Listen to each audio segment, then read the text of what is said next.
गांधी जी हिंदू महिलाओं को आत्महत्या करने के नए नए उपाय बता रहे थे।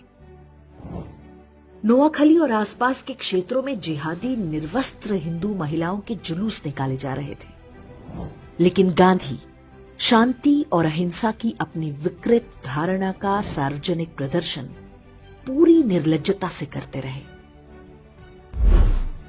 19 अक्टूबर को कलकत्ता के अमृत बाजार पत्रिका में एक समाचार छपा जिसमें नोआखली के विभूति भूषण दास के हवाले से शीर्षक दिया गया, वी ऑल हैव बिकम मुस्लिम। इसमें बताया गया कि नोआखली में अधिकांश हिंदू पुरुषों को काट डाला गया है, महिलाओं और बच्चों को जबरन मुसलमान बना दिया गया, उन्हें गोमांस खिलाया जा रहा है और 5 वक्त नमाज पढ़ने का आदेश दिया गया है। बंगाल के तत्कालीन गवर्नर ने भी अपनी रिपोर्ट में इसकी पुष्टि की। नोआखली में जिन पुरुषों की हत्या की गई, उनकी विधवाओं का निकाह उनके ही पति के हत्यारे के साथ पढ़वाया गया। बूढ़े मौलवियों की गिद्ध दृष्टि छोटी बच्चियों पर थी, जिन्हें वे अपनी हवस का शिकार बना सके। गांधी के कहने पर कांग्रेस के तत्कालीन अध्यक्ष आचार्य कृपलानी और उनकी पत्नी सुचेता कृपलानी नोआखली के दौरे पर गईं। आचार्य कृपलानी ने अपनी पुस्तक Gandhi his life and thoughts में लिखा है कि हमारी मुलाकात बंगाल के मुख्यमंत्री सुहरावर्दी और गवर्नर फ्रेडरिक बरूद से हुई। जब मैंने हिंदू महिलाओं के अपहरण और बलात्कार की बात पूछी तो गवर्नर बरोज ने उत्तर दिया, ये तो होना ही था। हिंदू महिलाएं मुस्लिम महिलाओं की तुलना में अधिक सुंदर होती हैं।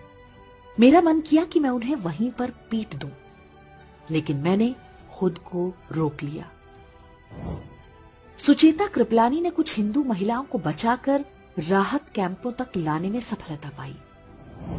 पीर गुलाम सरवर हुसैनी इस बात से इतना भड़क गया कि उसने फतवा जारी करके कहा कि जो भी सुचेता कृपलानी के साथ बलात्कार करेगा उसे गाजी की उपाधि दी जाएगी।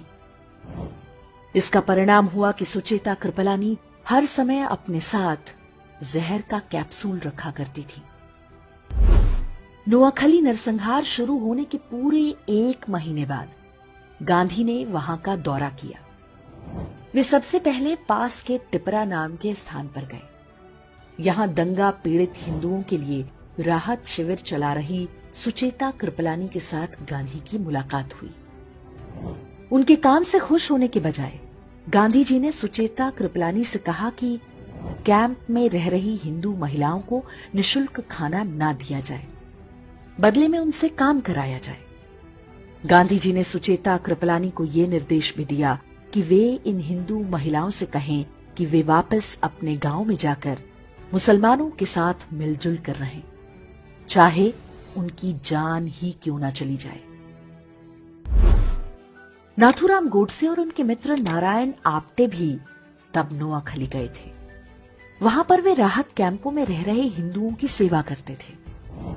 गोडसे और आप्टे ने वहां जो कुछ देखा और गांधी की बातें सुनी, ये कहना गलत नहीं होगा कि वही आगे चलकर गांधी की हत्या का कारण बना होगा। काशी हिंदू विश्वविद्यालय के संस्थापक महामना मदन मोहन मालवीय ने नोआखली में हिंदुओं के नरसंहार और महिलाओं से बलात्कार के वृतांत सुने तो उन्हें गहरा सदमा लगा।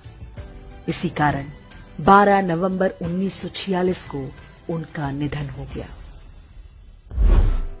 स्वतंत्रता के बाद बंगाल के पहले मुख्यमंत्री बने प्रफुल्ल चंद्र घोष ने अपनी पुस्तक Gandhi as I saw him में लिखा है, गांधी जी ने एक युवा से पूछा कि नोआखली में हिंदुओं और मुसलमानों की जनसंख्या का अनुपात क्या है। युवा ने उत्तर दिया, हिंदू 20% हैं और मुसलमान 80%। गांधी जी ने पूछा, जमीनें किस अनुपात में हैं? युवक ने बोला, 80% जमीनें हिंदुओं की हैं और 20% मुसलमानों की।